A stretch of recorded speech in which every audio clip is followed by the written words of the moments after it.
Kumusta mga ka-faith? Welcome sa ikatlong episode ng ating seryeng Tama, Legal, Makadiyos. Ngayon, pag-uusapan natin ang isang ugali na parang anay na sumisira sa pundasyon ng ating pag-unlad bilang individual at bilang isang bansa. Ito ang tinatawag nating crab mentality. Sigurado pamilyar kayo dito. Kapag may nakikita tayong kapitbahay na umasenso, nakabili ng bagong sasakyan o na-promote sa trabaho, ano ang unang pumapasok sa isip natin? Imbes na matuwa para sa kanila, minsan may bumubulong sa atin na, saan kaya galing ang pera niyan o baka may niloko lang yan? Imbes na maging inspirasyon, nagiging target sila ng chismis at paninira, parang mga talangka sa isang timba. Kapag may isang nagtangkang umakyat para makalaya, hihilahin siya pababa ng mga kasama niya. Ganyan na ganyan ang crab mentality. Ayaw nating makitang may nakalalamang sa atin. Ang masakit pa, madalas, ang mga humihila sa atin pababa ay ang mga taong malapit pa sa atin. Bakit ba ganito? Ang ugat nito ay inggit. Isang emosyon na kayang sirain hindi lang ang relasyon natin sa iba, kundi pati na rin ang sarili nating pagkatao. Ang inggit ay isang uri ng moral corruption. Kapag hinayaan nating mamayani ito sa puso natin, nagiging bulag tayo sa sarili nating mga kakayahan at biyaya. Nakatuon lang tayo sa kung anong meron ang iba sa halip na mag-focus sa kung paano natin mapapaunlad ang sarili natin. Tandaan natin ang quote na ito, hindi ka aangat sa pamamagitan ng paghila sa iba pababa. Kung gusto nating umasenso, hindi solusyon ang pagbagsak ng kapwa. Bagkus, ang tagumpay nila ay dapat maging gasolina para sa sarili nating mga pangarap.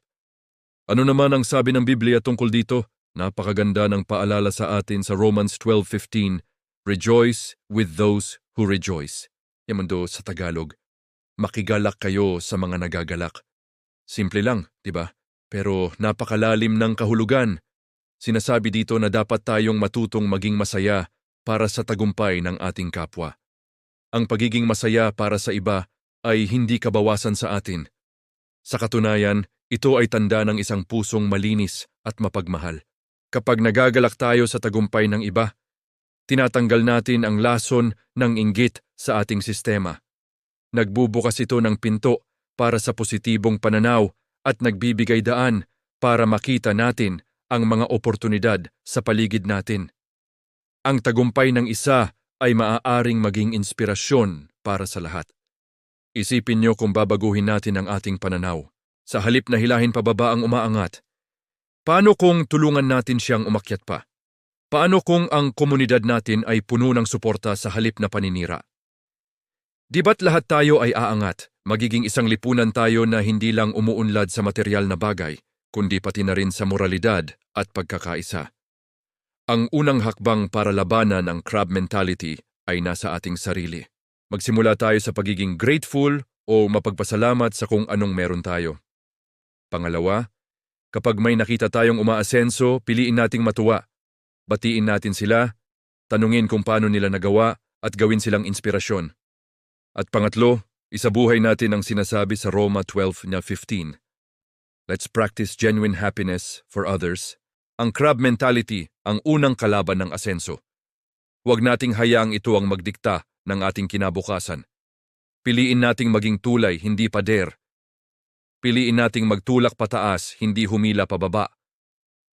Dahil sa huli, ang pag-angat ng isa ay simula ng pag-angat nating lahat. Salamat sa panonood, mga katama. Huwag kalimutang mag-subscribe sa Liwanag at Pag-asa TV at i-hit ang notification bell para sa susunod nating episode kung saan patuloy nating tatalakayin kung paano mamuhay ng tama, legal at makadiyos. Magkita-kita tayo ulit